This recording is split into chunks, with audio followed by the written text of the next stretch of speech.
Hey, hey, hey, everybody. It's 11 o'clock. It is Thursday. Time for us to get rolling. Thursday, the end of our work week. We get 2 days off and get prepared for our formal show. So we just want y'all to know that we appreciate you.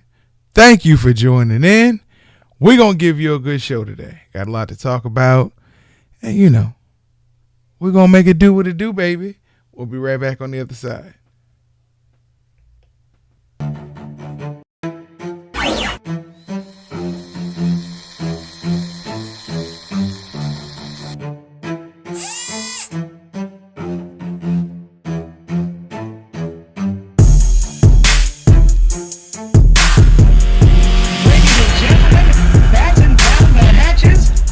Introduce you to the greatest combat sports show bar none.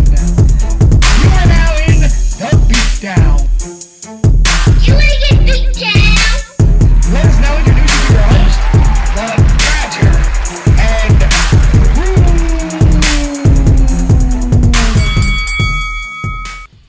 What's going on, family? It's Thursday. It's a little bit rainy here in the Tampa Bay area. And my favorite weather is coming through. The cold weather is coming through. So it won't be cold, but it will be in the 40s tomorrow morning. So, yes, it's going to be a beautiful Friday. Well, and the good thing, like you, that's a fleeting feeling that only be here for just that day. So you can have it, bro. Good for you, because after Friday, we're back on the ride. So enjoy it while you can, big guy. I will. It's just like life. I enjoy it while I can and move on. So, hey. I'm looking forward to these days, man. I love it when the chill is in the air. It's a crisp, refreshing day. Refreshing. I hear that, bro. I hear that. So listen, man, before we get the show started, I'm talking about combat sports, because of course that's why everybody's here. Bro, New York just legalized marijuana. Now you can smoke the cannabis legally in New Jersey and New York. You taking a trip? No, not for that reason. I will be going up there soon, but not for that reason. But is it like it is in Colorado, where you can't smoke it out in the open? You have to smoke it like you have to smoke it like in your residence?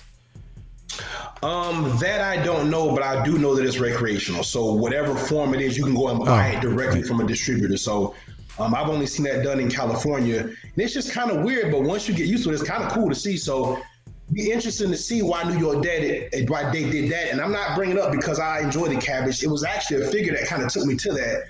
They arrested 500,000 people, bro, in New York City from 1996 to I think it was 2010. 500,000 people on marijuana-related charges, and of course, 54% of those people were black. Bro, that's mind-boggling. We've heard these numbers before, but when you say it like that, it's just like, gee whiz, that is a lot. It's a lot. But that's how they supplement, Giuliani's salary and stuff like that, the money they make off of it, because it's not like they take the weed and they might burn some of it, but when they arrest them, they confiscate it and it goes back out on the street. So, yeah. I mean, everybody knows that. I'm not saying anything that's, a secret. Yeah. I do think it's funny that when marijuana wasn't as toxic, they were harder on people about it. But for the past, 3-4 decades, R.J. Reynolds has had huge fields of nothing but marijuana that the government subsidized, and they were doing experiments on how to genetically modify it. So it's no coincidence that the laws are lessening on marijuana now that it's genetically modified, and most strains out there are strains coming from those seeds. Interesting point that you made about there, bro. And that's why when people first started getting into it, bro, have to do a little bit of research.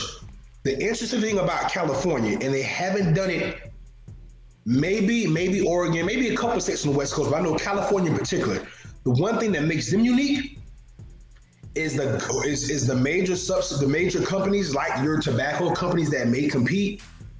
They don't have any more leverage in states like California. However, in states like Florida and Ohio, where they've closed the gate on who can control, distribute, and grow marijuana. What you're saying is spot on, bro, and that's something to really think about. So yeah, when you out doing your thing, shopping around, that's something to be mindful of, bro. So if you can get something from California, Colorado, where you have natural growers versus some of those other states where you probably got a better chance of getting something that ain't, is modified. But. You know, it's funny you say that. And I'm going to use corn as an example. Most people think that you can find regional corn.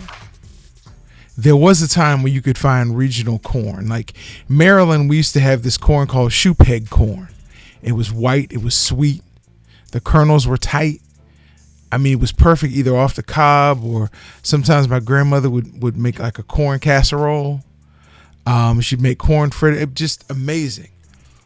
But then you start learning about corn in this country, and I'm using it as a parallel to marijuana, because back in the 40s and the 50s, the government were handing out seeds, corn kernels, corn, to plant. And corn was the only crop for decades that was being fully subsidized, and still is. It's fully subsidized by the government. So you'd say, okay, well, I'm going to go get corn from this area because I know the person that's growing it. So it's more likely that's going to be traditional corn rather than genetically modified corn. But then you find out that 95% of the corn kernels that you use for growth come from Monsanto. So don't assume just because you have independent growers in California that they didn't source originally, or they weren't forced to source originally from a controlled outlet. I mean, oh yeah. I know that's what the research comes in, but yeah. And that goes for everything. That goes for all your HG. That goes for all your organic vegetables that you buy when you try to plant your own garden. Your soil you're probably planting are probably already poisoned. So yeah, I mean, we can do that for days, but hey, it's worth a shot. But yeah, just to spotlight what you were saying, I think that's well noted.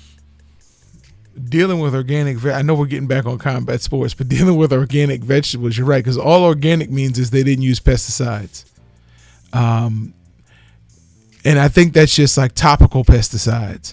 If it was already in the soil, it was already in the soil. But you can still buy natural soil that has not been, that's been tested and does not have those agents in there.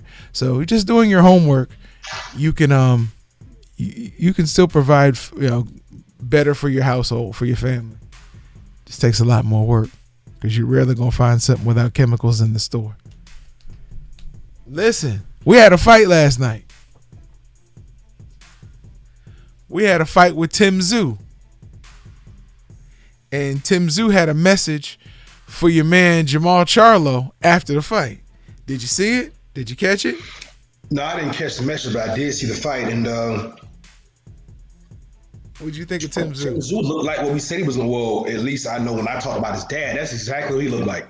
That is exactly what he looked like. And it's the natural punching power that you saw.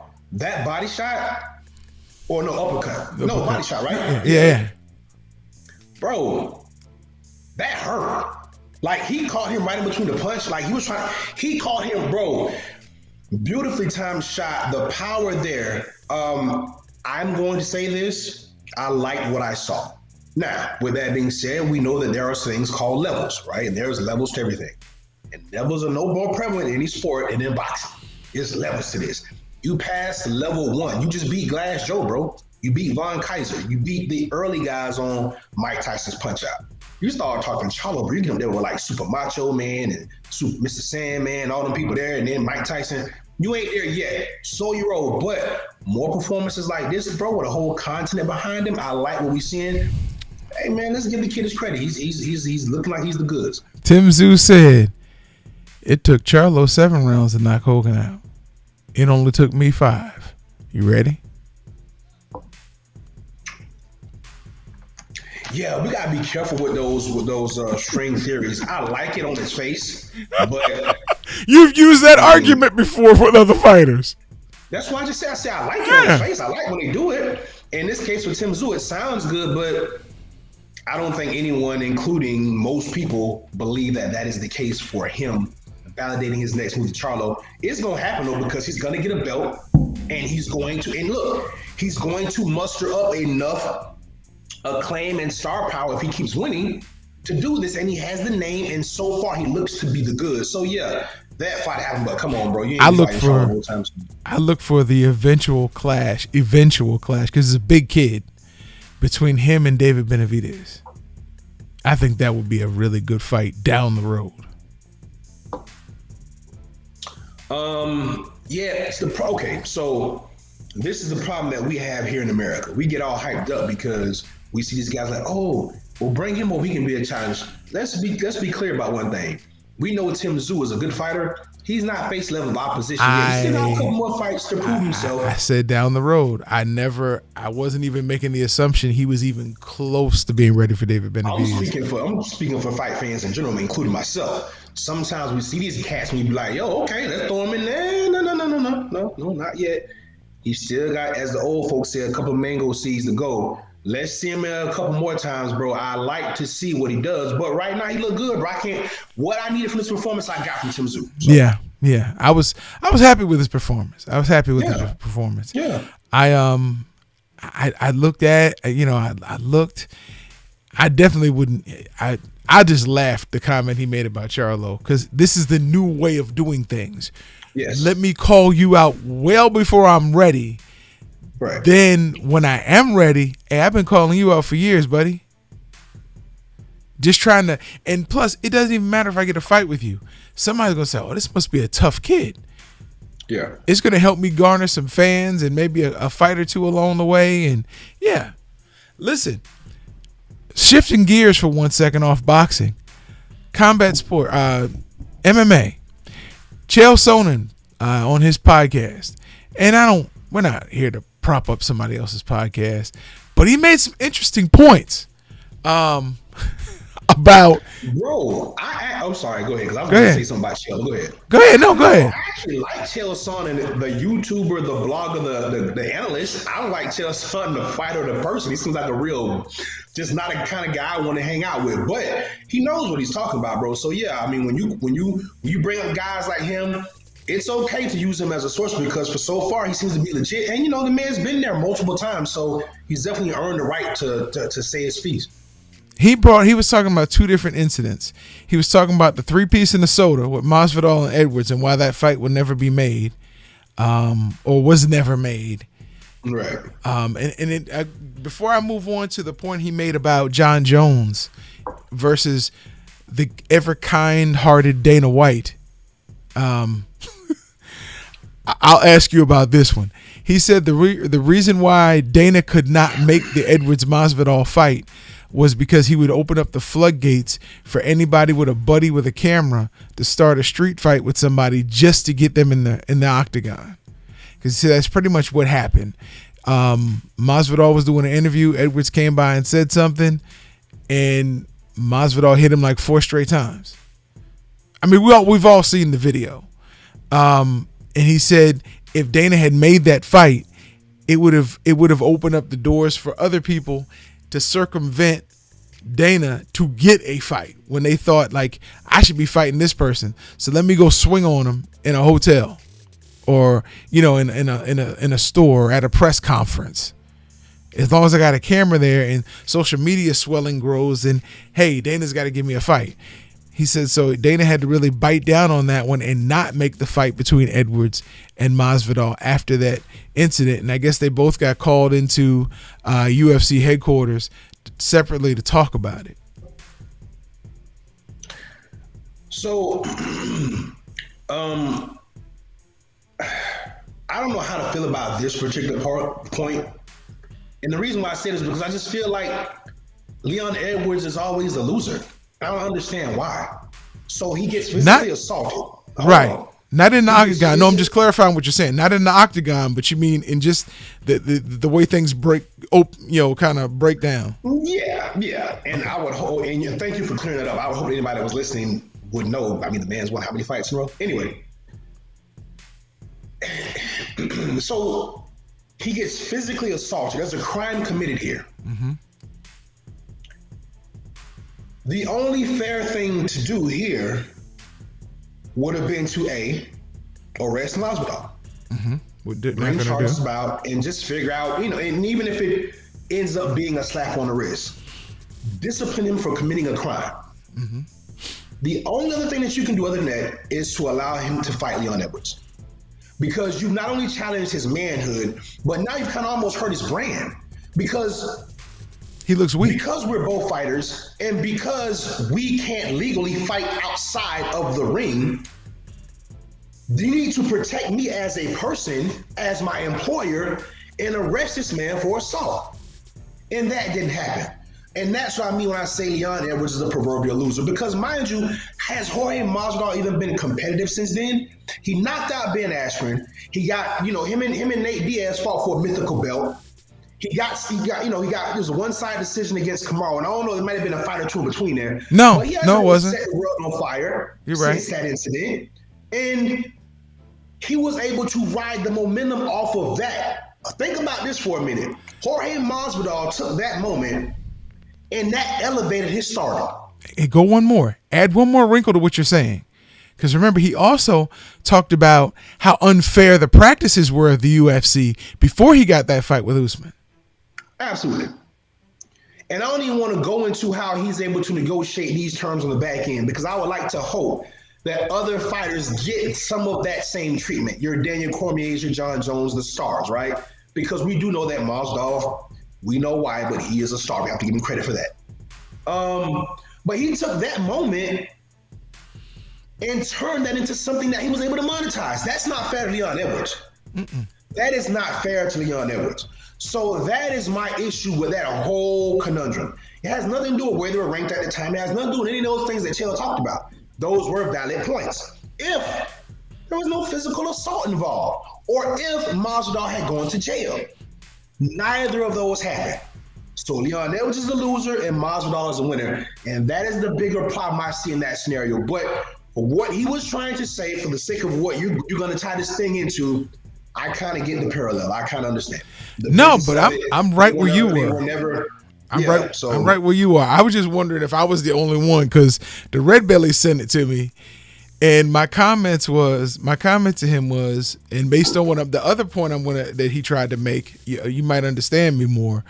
We should be on a major network. Go ahead. Not Masvidal, but Sonnen he's correct because he's a company guy, and when you're a company guy, you look at things differently than if you didn't have a paycheck coming, if you didn't have, a show being produced for you. If, and I'm not taking anything away from the man's career. Olympic wrestler, former world champion, took Anderson Silva, was the first one to really take Anderson Silva to the limit. I take nothing from him. I was a fan of his. In some ways I still am. But I understand the perspective that he's coming from. He's honest, but he's also, as you say, you temper it with your paycheck. So the next point that he made was about John Jones and Dana White. And he said Dana White is one of the most giving, sharing guys that you'll ever meet as a promoter. That he shares the profits of these pay-per-views, and he does, right. You get where I'm coming from, right? But now he said with John Jones, John Jones left the division for a heavyweight division based on his previous prowess in a lighter division, and feels that he should be able to step right into a heavyweight championship fight and pass the guys who have been there. And he used Derek Lewis as an example. Like you said, he said Derek Lewis has beaten Francis Ngannou. Derek Lewis has built himself back up to where he's the number one contender he should be the number one contender for the World Heavyweight Championship. And now you're asking Derek Lewis to hold on until John's ready to fight Francis. When John gave up every leverage he had when he turned in his 205 belt and tried to circumvent the system. And he says this is what's wrong with what he did. he doesn't have any leverage. If he decides, if he really, even though he did revoke his tweet when he said release me, he did pull that back. He said if he gets released, he'll never be able to go anywhere and make as much money as he is with the UFC. And he gave up what leverage he had when he turned in his belt and moved to heavyweight completely. He also made the statement. John said that, I'm all in for heavyweight. I can't go back to 205. My body has changed. So I listened to what he said. I laughed about that because I was like, you've lost it. But my thing is, John Jones does have leverage. John Jones is the most popular fighter next to Khabib in mixed martial arts. John doesn't have to go to Bellator. Where can John go, Badger? John can go to Triller. I guarantee you, Triller will have enough money to satisfy John Jones and whomever wants to pick up the second half of that bag. Yeah. So my first thoughts, I'm gonna try to go back to where you initially started. My first thoughts were, we never thought that John would be in a position that he's in now. And I say that loosely only because I don't have a problem with John vacating the belt, believe it or not. I don't have a problem with John going heavyweight. I don't have a problem with John being stuck in heavyweight. My problem with John is I don't know how much of a likable guy he is, and this is why this matters. If John had a real relationship, and what I mean by relationship, I'm gonna put this in quotations loosely, but if he was the guy that everyone liked, then I think John Jones will be able to do himself and Triller a service by being able to bring someone with him. The problem John Jones has is that it's not that Triller can't pay an opponent, it's that Triller or whoever else that he could potentially go to that will pick up this bag would have to also pay an opponent enough to void their contractual agreement with whoever they are. Because remember, there are no heavyweights floating around out that are any good that could draw that are not already signed to Bellator or UFC. So in this instance, you have to be able to get somebody to say, hey man, I don't know how much you're making, but if you come with me, now you might never be able to fight with the UFC again or for Bellator, and they may try to come at you from a legal standpoint. It may do, we may have to, but if you come with me, I guarantee you $5-6 million. When you've only been making $250,000 or $500,000 is your biggest payday. Now that is the only thing that I can see happening here because he doesn't have a dance partner. And unlike boxing, there aren't any older MMA guys that aren't signed. Remember, a lot of these guys left the UFC and went to Bellator or went to some other promotion where I'm pretty sure they're kind of locked into a contract. So that is my only issue that I see here with John Jones. I'm not mad at anything he's done because, like you said, when you're John Jones, you can kind of do what you want. He's kind of done that throughout the UFC. Now, before I let you jump in real quick, the bigger part is John Jones isn't wrong, people. John Jones isn't wrong for asking for $8 to $10 million, people. He's not. Because truth be told, John Bones Jones has been taking a discount for about 10 years, bro. Ever since he won the belt and has obliterated everybody that put in front of him up until recently, but still being a great fighter, having the draw power and still winning despite those fights being close, bro, he has been taking a pay cut for you. He has been. And if you can't see that Dana White in the UFC, then guess what? Then you just who we believe you to be anyway, because you're not that naive, you're not that stupid. And the numbers support that. So yeah, bro, that's pretty much what it comes down to. 2 points. I agree with you. John Jones is not wrong in this. John Jones is the man most UFC fans want to see lose. So for that reason, John Jones would be able to bring them to a Triller car. I'm just using Triller because right now they banging the game up. Yeah, he would be able to bring somebody. Now, you remember, and I have another point to make about John and his recent fights because it came to my attention and I had to really give this some thought. So about his recent performances. But I'll deal with that first, and then I'll go back to the pay-per-view. And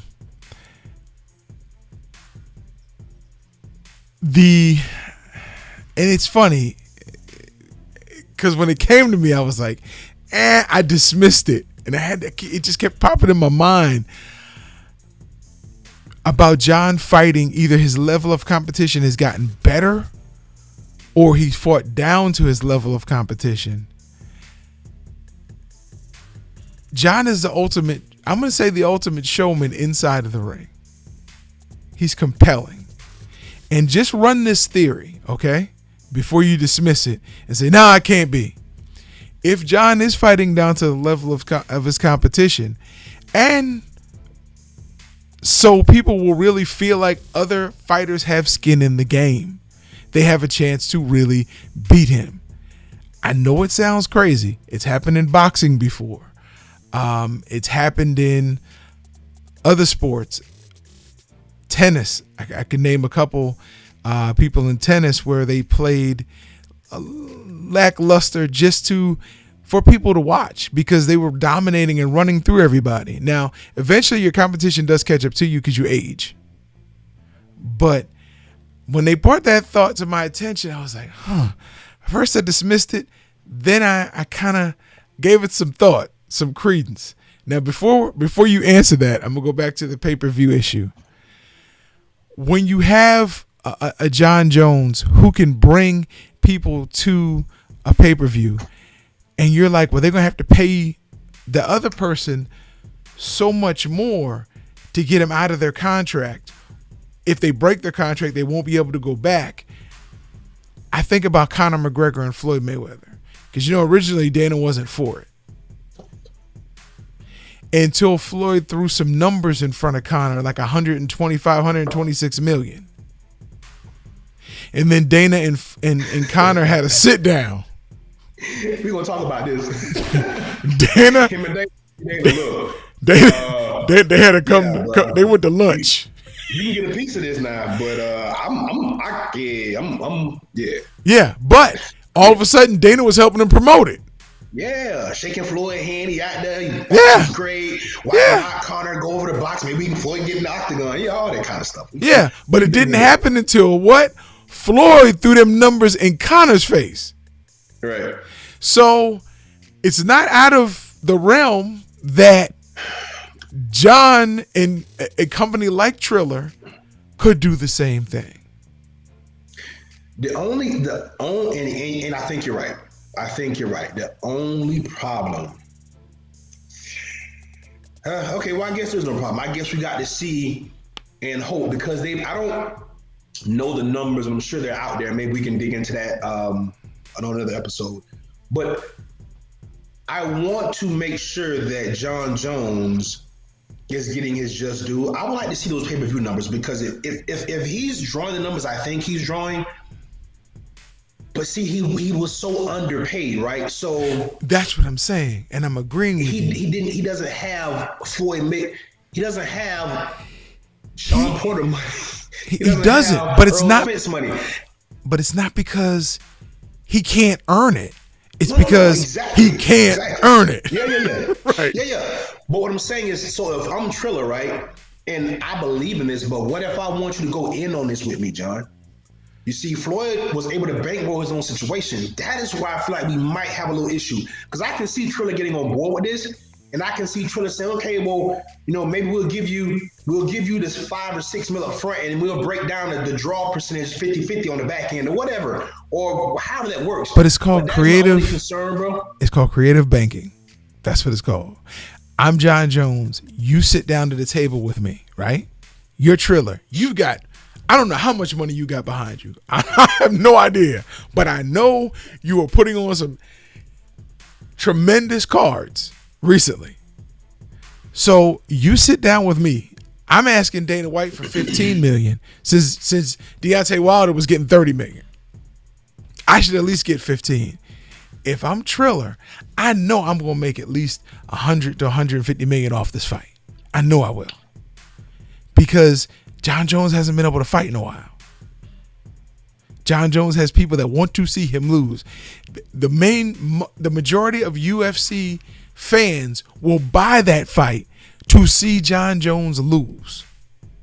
How dare you leave the UFC?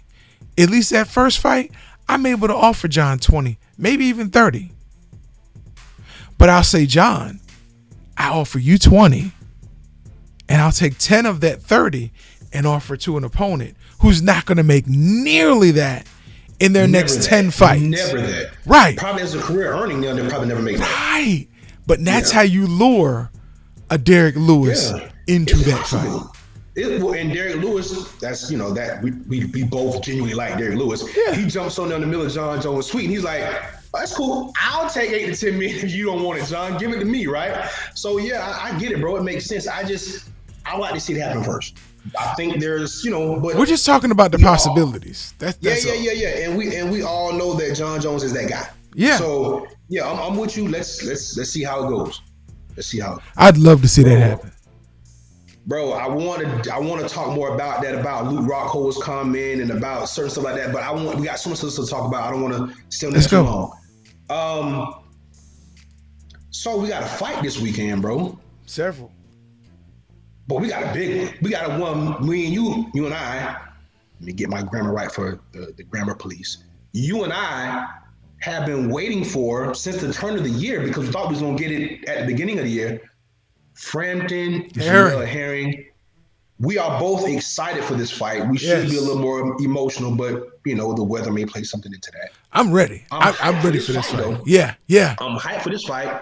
I'm going to be front and center to watch this. We don't pick winners, but this is the last show of the week, depending on which calendar you follow. What do you see happening over in the UK on Saturday at about 4 p.m. Eastern Standard? You mean in Dubai? I'm tripping.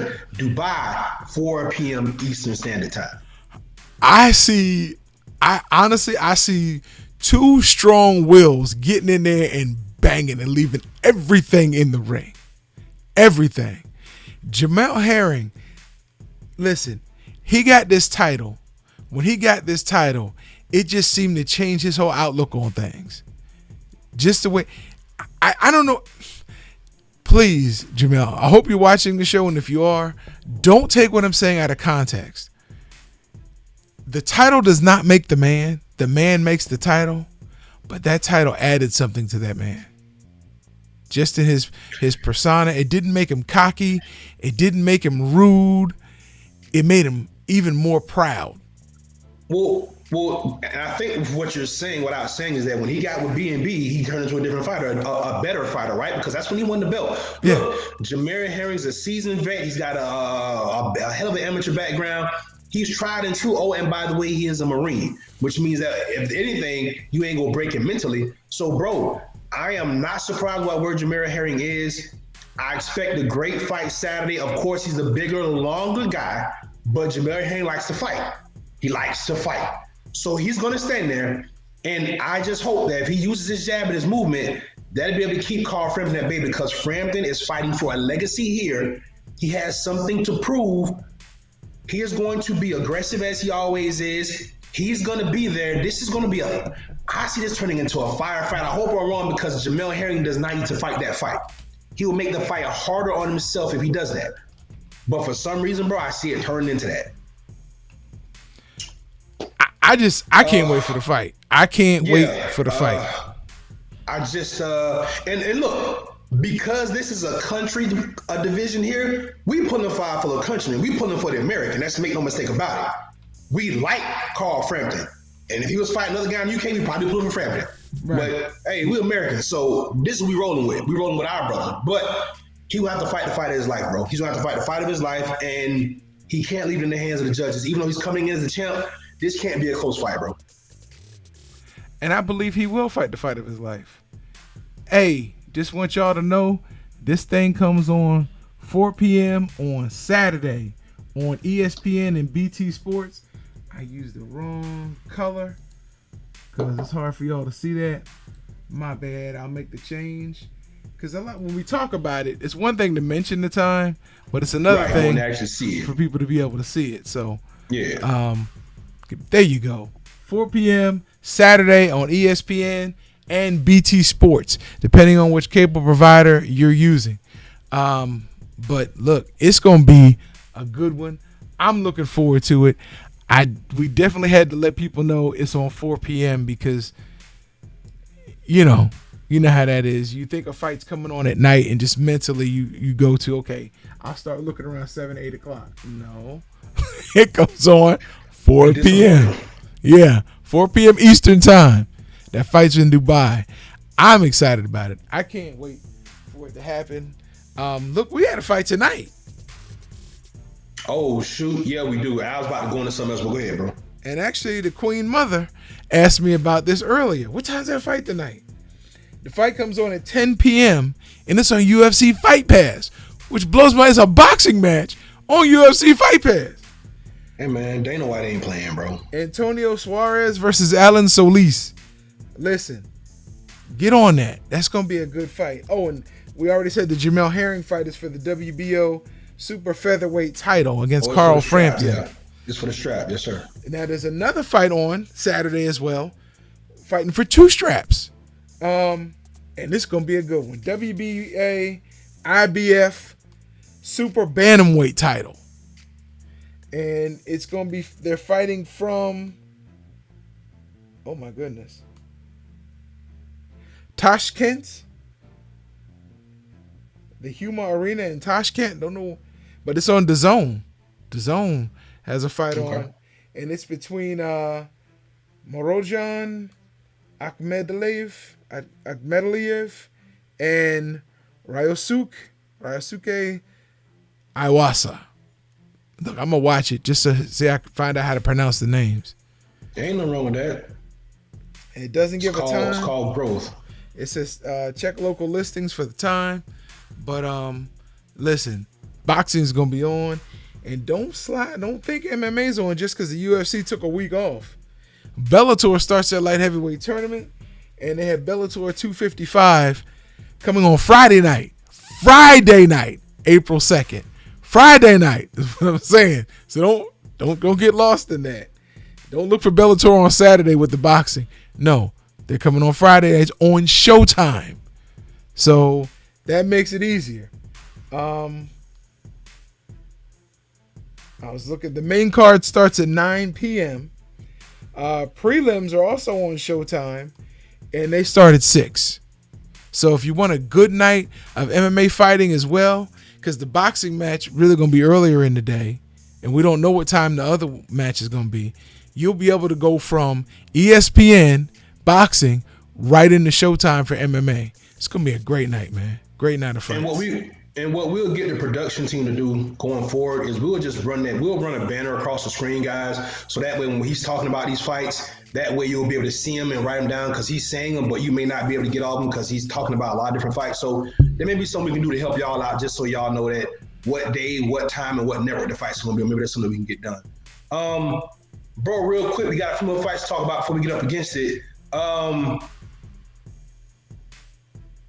I just found out that on the undercard of the Ramirez-Taylor championship fight that's coming up, that's for the 140-pound strap. Bro, a friend of the show just made the co-main event. It's going to be a banger, bro. You ready for this? Elvis Rodriguez, who set the whole world on fire throughout the pandemic. The Dominican Elvis has been knocking everybody out for top rank. Mm-hmm. Guess who he will be fighting, bro? Who?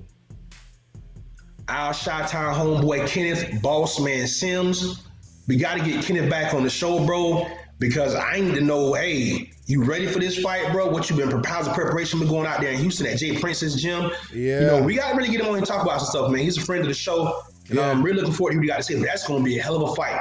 Both of these guys are top prospects, and Elvis Rodriguez has been hot. He has been on fire. So, yeah, bro, I'm tapped in for this one. Yeah, I'm excited, too. I like Boss Man. I mean, not just but for his story, but I just like him. Yeah. He's a real likable guy. Listen, I got an announcement for a fight. We'll get into it next week. But ONE FC is going to be on next Wednesday night.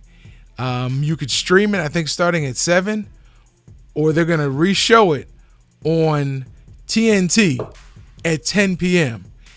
And my boy, the one we've been talking, I've been always talk about, Demetrius Johnson will be fighting 10 p.m.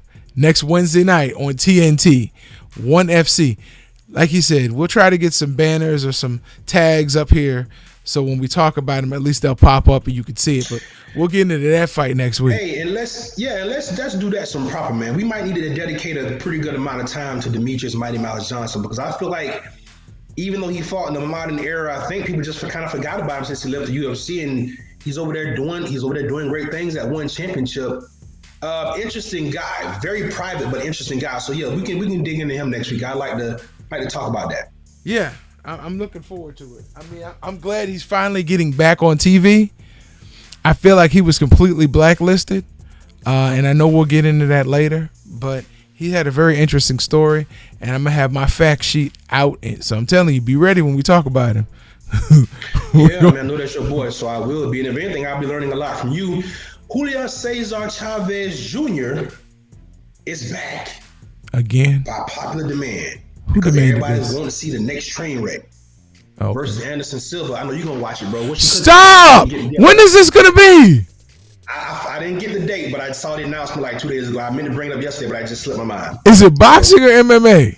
Oh, it's definitely boxing. I don't want to see it.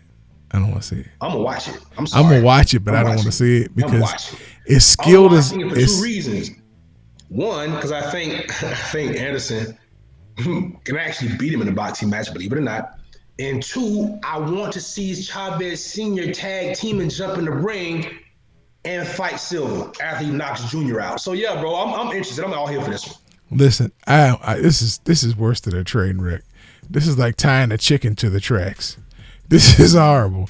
One, Silva's not a boxer. He's got fast hands, great head movement, but he's not a boxer. Can he beat Chavez Jr. is the question. Well, Chavez is probably gonna come in high, so yeah, he can beat him. Hey, okay. Now you jump out the window on this. Now remember the last time he fought. When he fought our boy Danny Jacobs, and we still and brother Fareed, we ain't forgot about you. You come back home and explain that performance, bro. When he fought, stop ruining interviews. We made fun of it but bro. We saw in that fight. Now we know Danny wasn't ready for whatever reason, because he couldn't have been. But bro, I am not. But he looked good in all white. What? Listen, them eyes was bugged out. That hair, bro. I'm here for all that. Like maybe he fights better under the influence. I'm watching this fight, bro. You know what happened? I'm watching this. He couldn't afford to pay his dealer, and he was fighting for his life. That's what happened. Pop cut him off. His dealer said, "Pop cut him off." He said, "You win the fight, or you fighting me." Let me say this. He is very wealthy, bro. So I want to see how much money. Y'all were talking about Floyd Mayweather blowing money. I want to know how much money Chavez literally, Chavez is blowing money. Yeah. That'd be a good segment. Him and Oscar De La Hoya. You're really doing. Listen. I was going to bring him up, bro, but I think we wouldn't do that today. I saw an interview with Ben Askren yesterday. Ben Askren is guaranteeing a destruction of Jake Paul. Gonna stop this train before it gets rolling. And Ben Askren said, look, he's an amateur fighter. He's not a boxer. He's a wannabe boxer. He looks good in the gear, but he's an amateur fighter. He said, now, if he turned pro and he fought as a pro, or he had an amateur career, I would have some respect for him. He said, I'm just going to get in there and beat him up and laugh at him. I'm like, wow. Now, Ben's never been the best with his hands, but Ben is an athlete. He is an athlete. So I got my money on Ben Askren. Watch the pod. Hashtag watch the pod. I got my money on Ben Askren because I just believe, this sounds so horrible, but his athleticism will outlive. Yeah. And he's taken a punch before.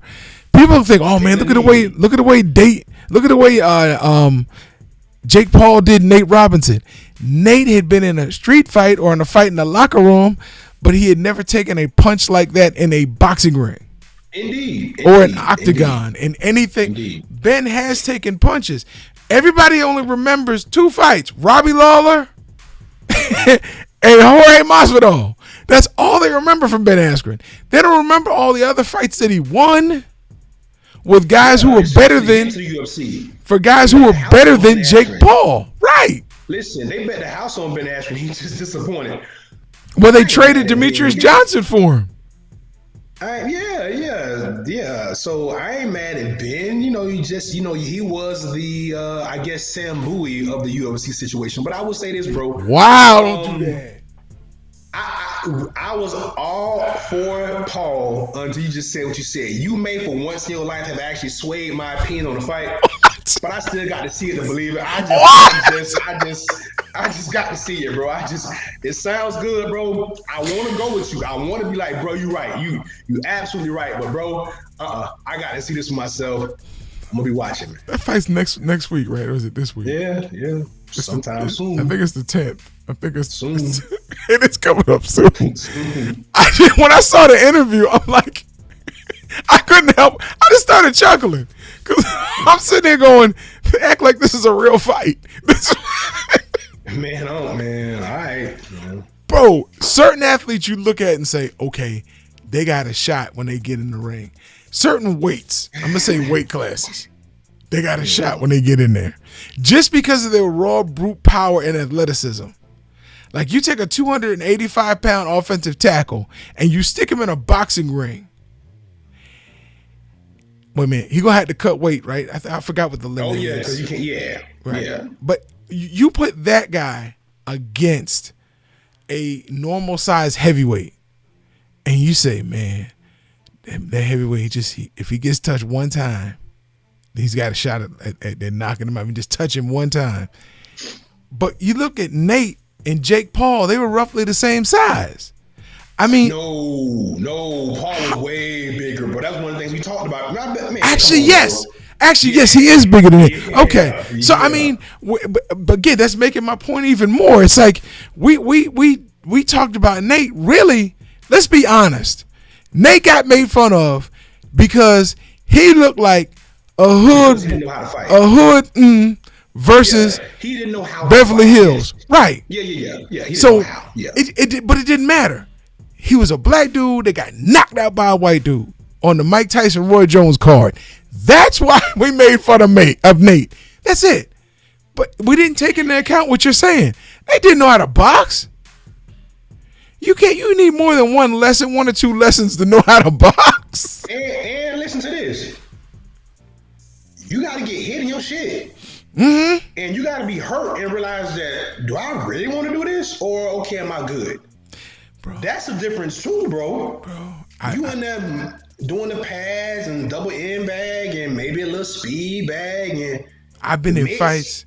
Have you been hit before? Exactly. By somebody that's really trying to hit you and hit you hard and hurt you? I've been in fights. That's what happens in sparring. I've been in fights in the street. I don't care any street fight that I've been in, that I've been hit, it didn't compare to that first time getting hit in the ring in the side of the head and your brain going, the heck's going on here? Because you can't grab him. You can to wrap him up, but like in the street, I'd have just kicked his legs out, taken him down and punched him back then. But in the ring, it's like, oh, the rules of this, and he can hit me. And you're right, that heavy bag never hit me back. That speed bag never hit me back. There you go. The mitts. Watch it. You know how, let me tell you something real quick. You know how you can spot a guy that knows how to fight or a guy that has fought before when you see him in the gym? Whenever you see a guy working the heavy bag and he's doing just as many defensive movements and feints as he is punching the bag, stay away from that guy. The guy you see is just loading up, hitting the bag and making a lot of noise and hitting it real hard, but he ain't moving his head, he ain't moving his feet. Mm-hmm. That guy's the guy that you should want to fight. That's the guy you ain't got to be worried about. Right. So yeah, bro. That's gonna be hilarious. Yeah, you're right. I get it. I can't wait for this. It's I just don't know, man. Jake Paul or and Ben is Paul Logan, and Ben is smaller. Ben is smaller than Jake. Yeah, that's what I'm saying, right? Another little guy. So it's like we see what's happening here. Which is interesting because the Bell Brothers, I don't know if you follow them on Instagram, but the Bell Brothers are friends of the show. They've been following us since we started. We kind of jumped on board with them, so we still in contact with them. They've been calling out Logan and Jake Paul. Now, the Bell Brothers are real fighters. I just saw a video of one of the Bell Brothers beating David Grayton from Pillar to Post. David Grayton was a legitimate contender at 147 for a while. If you don't remember who David Grayton was, he fought Brian Perella. Mm-hmm. David Grayton is from the DMV. David Grayton was down at Camp Cunningham with Kevin Cunningham and Eric Slubin and all those guys. He's a legit world-class fighter. And I don't even think the Bell Brothers have, 4 or 5 pro fights between them maybe? Or together, separate? They ain't got that many fights. And he's in there beating the hell out of David Grayton. So these guys are real boxers. Do you think the Paul brothers will fight them? No. And these guys are 168 fighters. No. So guess what? They're the exact same size as Nate. Walking around as Logan and Jake Paul, 180, 190 pounds. Yeah. Will they fight these guys? Of course not. That doesn't fight them. And they have mouthpieces like Zab Judah and friend of the show that we had on, Jalen Love, some of the guys from the TNT gym that spar with them and show them what they're doing. Some real fighters, some guys that really earn and spill blood to do this, right? So they're the mouthpieces when real boxers show up. You will see Jalen Love comment, or you will see one of the boxers comment. You don't see the Paul brothers comment because, come on, bro, they know it's levels to this. So, right. Yeah. But back to your point, he's gonna be bigger, bro. But I don't know, man. I don't know, Ben. Ben got to show me something. Ben saying, show me how you know how to move his head, bro. I'm just saying. Ben said he gonna laugh while he's beating Jake Paul. And them curls don't convince me either. No, see, it's the curls for me. And but he had curl real tight. Yeah. This is a real curly head guy. I just don't know. I don't know. Well, I mean, look at Jake's hairdo. I mean, he looks like he should be on a skateboard smoking a cigarette. Yeah. And I've seen them dudes fight. But the curly head boys, I don't know, man. Ben Askren better show me something this fight. Better show me something. Again, an elite wrestler. Yeah, no, make no mistake. So, world class. Which means wrestler. He has feet. He knows he has feet, he has hips. He just has to translate that into throwing hands. And moving his head. Because wrestlers usually stay. Now, here's the thing. If you see a wrestler that moves his head, which you'll see every once in a while, that's usually the guy or the girl in the finals of that tournament. Because they don't keep their head on the center line. They're always using angles. That's usually the guy or the girl in the finals of that tournament. The one that used them. You don't think a wrestler's moving their head off that center line because of the body, the way they move their bodies. I wrestled with a kid on our team. That's what made me start looking at wrestlers that move their head off the center line. Kid was phenomenal. Anyway, I'm not going to go down that rabbit hole. Listen, when I used to work for Hilton, sometimes we'd have to go in the office, and we started carpooling. One of the guys who was an executive decided he wanted to get in the carpool. Now, I always chipped in for gas because obviously I don't drive. I was always riding with somebody. So, rode into the office one day, and we had to stop by and pick him up last. It was his first time riding with us. He comes to the door, opens the door. His wife comes out in her robe behind him. She says, "Have a good day," with her cup of coffee. He spins her around, gets down on one knee, lifts her robe up, and kisses her on her behind. And then commences the walking to the car and gets in the car. Everybody now is curious, but I'm the only one brave enough to finally ask as we drove away. I was like, "Excuse me?" He said, "Yeah, what's on your mind, buddy?" I said, "I noticed that your wife walked you to the door." He says, "Yeah." But then you spun her around and knelt down and lifted up her robe and gave her a kiss on her behind. He said, "Yeah." I said, "I'm just curious why you would do that and not kiss her on her cheek." He said, "Man, you haven't smelled her breath in the morning."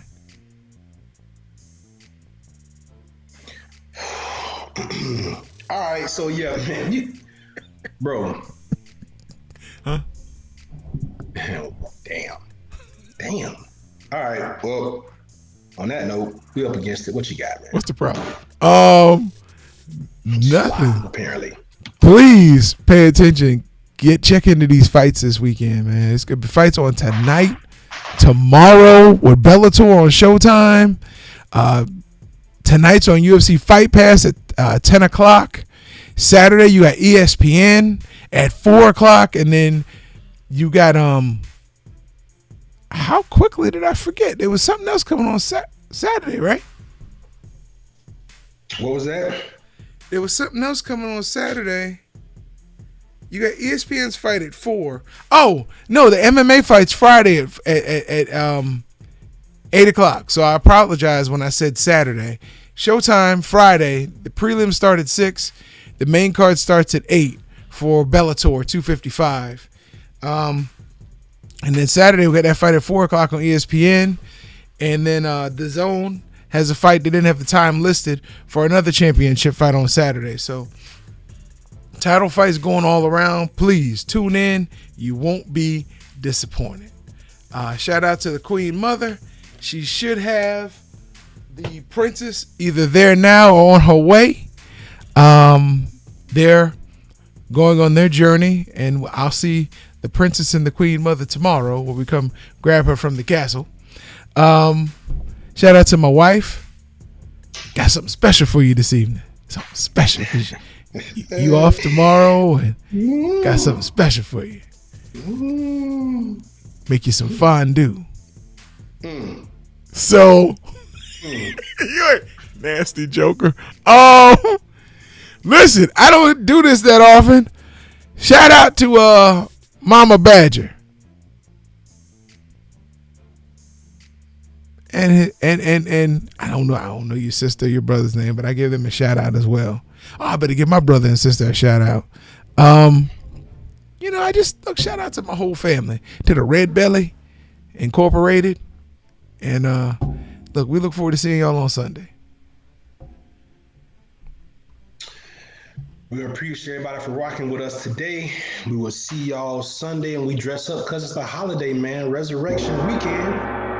Don't know what to make of that, but look, happy belated birthday to Steve Smith. I was a fan back when you played with the Hawks and the Heat. The boy had a stroke.